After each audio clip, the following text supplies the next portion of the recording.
ڈھولے, ٹپے, ماہیے, بسنت کے, بیساکھی کے. اب سوال پیدا ہوتا ہے یہ کس قسم کا گیت ہے؟ تو پھر اس کو پھر جو چونکہ سمجھنا مجھے آتی تھی نا آج کل کے طلباء کو, تو یہ لکھا سمجھنے کے بعد کہ دیکھو بھیا مقامی ثقافت میں پیش آنے والا کوئی چھوٹا موٹا واقعہ جو اس ثقافت کے لوگ جسے جانتے ہیں, جس واقعے کی جزیات اور کرداروں کو جانتے ہیں, اس کو لوگ نظم کی صورت میں لکھ دیں, ریکارڈ کر لیں, اور اس کے بعد پھر اسے گا گا کے سنائے. شاعر بھی سناتے تھے, فقیر لوگ پیسے کماتے تھے.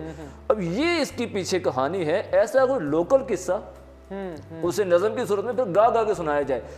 اب پھر سمجھ آتی ہے کہ بیلٹ ہے کیا. بھائی ہیر راجہ بیلٹ ہے, مینو پار لگا دے وے کڑیا منتا تیریا کر دی, ابھی سونی ماہی والی بیلٹ ہے. اٹھ سسیے نی تیرا لٹیا شہر بمبور بیلٹ ہے. بھگت سنگھ پہ, سلطانہ ڈاکو پہ, اور دلہ بھٹی پہ, اسی طرح سے وہاں پہ رابن ہوڈ پہ, اور وہ ٹرائی ٹرائی اگین والا جو تھا رابرٹ بروس, یہ کریکٹرز ہیں اسکاٹ لینڈ والا. تو ان کے اوپر جو نظمیں کہیں گے انہیں بیلٹ کہیں گے. اب ہمارا جو انگریزی کا طالب علم ہے اسے سمجھ آ جائے گی کہ میں جو انگریزی میں بیلٹ پڑھ رہا ہوں یہ ہے, اچھا اس کا ہمارے کلچر سے بھی کوئی تعلق ہے, کوئی نئی چیز نہیں. یہ آپ نے بات بڑی اچھی کی نا. تو ابھی کچھ دن پہلے 30 سپٹمبر کو انٹرنیشنل ٹرانسلیشن ڈے تھا, تو سوندھی ٹرانسلیشن سوسائٹی نے بھی ایک سیمینار کا انعقاد کیا. تو وہاں پر یہ بات کی گئی محترمہ یاسمین حمید کی طرف سے کہ ہمارے ہاں جب اردو سے ہم انگلش میں ٹرانسلیٹ کرنے کی کوشش کرتے ہیں کسی شارٹ سٹوری کو, تو جو ہمارا معافی ضمیر ہے, جو یہاں کی ثقافت ہے, جو یہاں کے انوائرمنٹ سے ہم چیزیں, مثال کے طور پہ ساون کی پہلی بارش ہوتی ہے نا, تو مٹی سے ایک بو آتی ہے, اس بو کو ہم یہاں تو بیان کر سکتے ہیں مگر وہاں پر تو ساون ہی نہیں ہوتا. تو ہمیں ایسی ٹرمینالوجی ہم ان کو ٹرانسلیٹ ہی نہیں کر سکتے.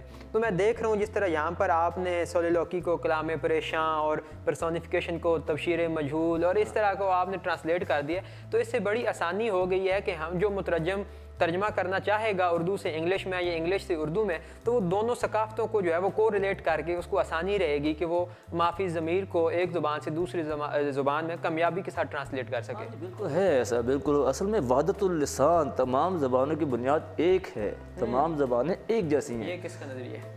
یہ یونیورسل ہے لینگویج کے حوالے سے, وحدت اللسان. پیچھے دیکھیں ہمارے جیسے ایک جمل ہے, جمل لفظ عربی کا ہے اونٹ یا اونٹنی کے لیے, اور اسی لفظ کو وہاں لے گئے اپنا یورپ میں تو یہ کیمل بن گیا, کیمل بن گیا. اسی طریقے سے یہاں پہ ہندوؤں کا دھرم سکھانے کے لیے, جو بچوں کو دھرم سکھانے کے لیے ایک جگہ ہوتی تھی مندر کے اندر پنڈتوں کے زیر نگرانی, اسے کہتے تھے پاٹھ شالہ یا شوالا. یہی لفظ جب یورپ گیا تو جرمنی کے اندر تو بن گیا شولے, اور جب یہ انگلینڈ گیا تو انگلستان والوں انگریزوں نے اس کو اسکول بنا دیا. وہ واقعی ٹریول کر کے سفر کر کے واپس ہمارے پاس آ گیا, اسکول بن گیا. ٹھیک ہے نا. تو زبانیں ایک جیسی ہیں. اب دیکھیں نا کندی, شکر کندی, تو کند کہتے ہیں میٹھی چیز کو, میٹھی چیز کو. تو اسے اور دیکھیں, اور وہ نیشکر کہتے ہیں عربی میں گنے کو, اور اسی سے شکر نکلا ہے. ٹھیک ہے نا, گنے کی پروڈکٹ ہے. اور اسی طرح سے کندی میٹھی چیز, تو کندی سے کینڈی نکلا ہے اور شکر سے شوگر نکلا ہے. ٹھیک, یہ کوریلیٹ ریلیشن بنتے ہیں. تو تمام زبانیں ایک جیسی ملتی جلتی ہیں. اب جیسے وہاں پہ اگر وہ خر ہے فارسی میں گدھے کو کہتے ہیں, ہندی میں کھر کہتے ہیں, تو مطلب یہ الفاظ ملتے جلتے ہیں, ٹریول کرتے ہیں. تو آپ نے اس حوالے سے جو اتنا سارا نالج اکٹھا کیا, ان کی تاریخ بیان کی, ان اصطلاحات کو کو ریلیٹ کیسے کیا جاتا ہے, تو کیا آپ نے کچھ نئی اصطلاحات بھی متعارف کروائیں؟ ہاں بالکل, بہت ساری اصطلاحات ایسی تھیں کہ جو انگریزی یا مغربی ادب کی اصطلاحات ہیں موجود ہیں لیکن مناسب معلوم نہیں ہوئی. مثلا پرسونیفیکیشن کے لیے بھی جناب انہوں نے ایک لفظ ہماری کتابوں میں ملتا ہے, تجسیم.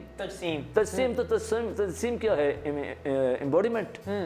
باڈی تو بھائی اس کی بھی ہے, باڈی تو ٹیلی ویژن کی بھی ہے, چھت کی بھی ہے, پنکھے کی بھی ہے, جسم تو جاندار کا بھی بے جان کا بھی ہے. تو پرسن کہتے ہیں انسان کو.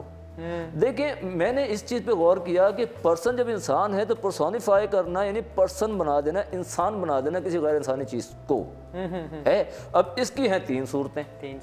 ایک صورت میں تو یہ ہے کہ ہم کسی غیر انسانی چیز کو انسان سمجھ کے فرض کر کے اس کا ہم ذکر کرتے ہیں ایز اے تھرڈ پرسن, وہ خود موجود نہیں ہے. مثلا جوانی تو مجھے کہاں چھوڑ گئی, حسن بے وفا ہے, حسن بے وفا ہے, اور حسن بے وفا ہے. اس کے علاوہ دولت کسی کی نہیں ہوئی, ہم نے دولت کا ذکر کیا, میں آپ سے بات کر رہا ہوں, دولت کسی کی نہیں ہوئی, تو دولت کون ہے؟ وہ یہاں موجود نہیں, بات تو آپ کی میری ہو رہی ہے. جب جوانی بے وفا ہے یا دولت بے وفا ہے یا حسن بے وفا ہے, ہم ذکر کر رہے ہیں تو ایز اے تھرڈ پرسن, اس کو کہیں گے پرسونیفیکیشن, ہم پرسونیفائی کر رہے ہیں. دوسری صورت یہ ہے کہ جس میں کسی غیر انسانی مظہر کو انسان بنا کے باقاعدہ انہیں ایکشن کرتا ہوا اسٹیج پہ دکھاتے ہیں, جیسے کرسٹوفر مارلو کا ڈرامہ ہے Doctor Faustus, the tragical history of Doctor فاسٹس.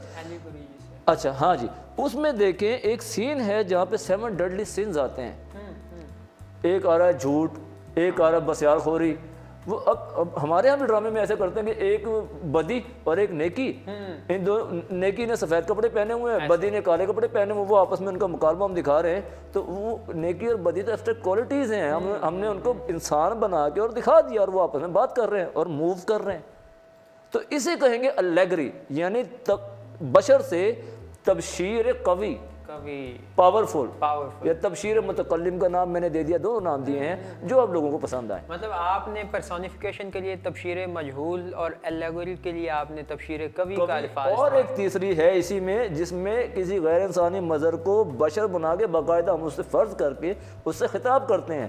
مثلا موت تو مجھے نہیں ڈرا سکتی, اچھا موت تو میرا کچھ نہیں بگاڑ سکتی. اب ایک بہادر سپہ سالار ہم وہ نظم میں دکھا رہے ہیں, کوئی ایک سورما ہے اور دشمن کے سامنے, اور اس کے سامنے موت نظر آ رہی ہے, ہزاروں بندے اور وہ کہہ رہا ہے, اور وہ جا کے جو ایسا خطاب ایک شاعر بڑا ہی خوبصورت جو ہے نا اس کی دلیری دکھانے کے لیے, ریٹرک ریٹوریکل ہے نا, تو وہ ریٹوریکل جب بات کرے گا موت تو مجھے نہیں ڈرا سکتی, وہ ایسا مکالمہ کر کے اور اس نے حملہ کر دیا, اپوسٹرافی کی ٹھیک ہے, بات کر رہے ہیں. اس کو ہم اپوسٹرافی کہیں گے. کیوں؟ کسی ایبسٹریکٹ کوالٹی کو انسان فرض کر کے اور آپ یو آر ایڈریسنگ. تو اس کا آپ نے کیا ترجمہ کیا؟ اس کا تخطیب, کیوں خطاب کیا جا رہا ہے. واہ واہ کیا بات ہے جی, آپ نے تو بڑا ایک زبردست جو ہے وہ کارنامہ سر انجام دیا, اور بلا شبہ آپ اس پر مبارکباد کے مستحق ہیں. تو یہ بتائیے کہ جو اردستان نے اس کو شائع کیا ہے, یہ کتاب کہاں سے جو ہے وہ میسر ہے, کہاں سے ہم خرید؟ ہاں یہ کچھ جگہوں پہ ہے کہ جیسے ہمارے ارسلان رضا بک ڈپو, کہاں سے مل سکتی ہے؟ یہ وہاں ٹیمپل روڈ پہ ہی ہیں جی, یہ ہمارے ڈسٹریبیوٹر ہیں ان کے پاس. میں دکھاتا چلوں اپنے اس کے علاوہ اردستان ہے کہ کتاب کا یہ سر ورک ہے, اور یہ بڑی ہی مفید کتاب ہے. ادبی و تنقیدی اصطلاحات, لٹریری اینڈ کرٹیکل ٹرمز, اور جو لٹریچر کے اسٹوڈنٹس ہیں ان کو تو یہ ضرور جو ہے وہ پڑھنی چاہیے, چونکہ اس میں ان کے لیے بہت کچھ جو ہے وہ سیکھنے کی باتیں ہیں. بہت ساری اصطلاحات ایسی ہیں جب وہ عام روزمرہ زندگی میں بات کرتے ہیں تو وہ ان میں اصطلاحات یوز کرتے ہیں, مگر ان کی تاریخ, ان کی بنیاد ان کو جو ہے وہ معلوم نہیں ہوتی.